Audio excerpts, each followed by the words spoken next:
قیم رحمہ فرماتے ہیں یہ نیکیاں نیک اعمال کیا ہے؟ یہ تمہارا دفاعی سسٹم ہے، دفاعی نظام ہے۔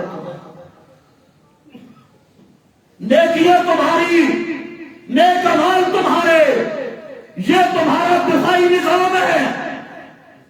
پروٹوکول کی ضرورت نہیں، سیکورٹی گارڈ رکھنے کی ضرورت نہیں۔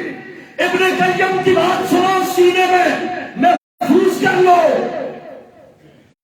بڑے بڑے گارڈ، بڑی بڑی سیکورٹی فورسز رکھنے کی قطعاً ضرورت نہیں ہے۔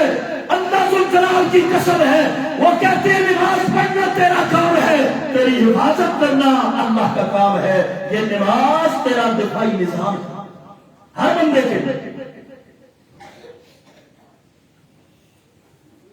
نماز تیرا سیکورٹی گارڈ ہے دنیا میں بھی آخرت میں بھی، روزہ تیرا سیکورٹی گارڈ ہے دنیا آخرت میں، زکوٰۃ اور صدقہ یہ تیرے سیکورٹی گارڈ ہے دنیا میں بھی، قبر میں بھی، حشر میں بھی، حج اور عمرہ یہ تیرے سیکورٹی گارڈ ہے دنیا کے اندر بھی آخرت کے اندر بھی۔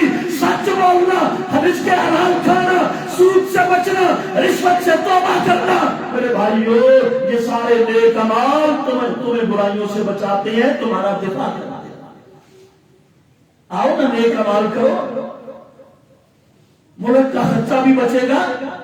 یہ بڑے بڑے جناب جتھے تم لیے خریدتے ہو، گاڑیوں کے اور پولیس کے اور سارے رینجرز کے فوج کے، یہ پیٹرول بھی بچے گا ان کی ڈیوٹیوں۔ تم نیک بن کے دکھاؤ، یہ نیک اعمال تمہاری آپ حفاظت کریں گے۔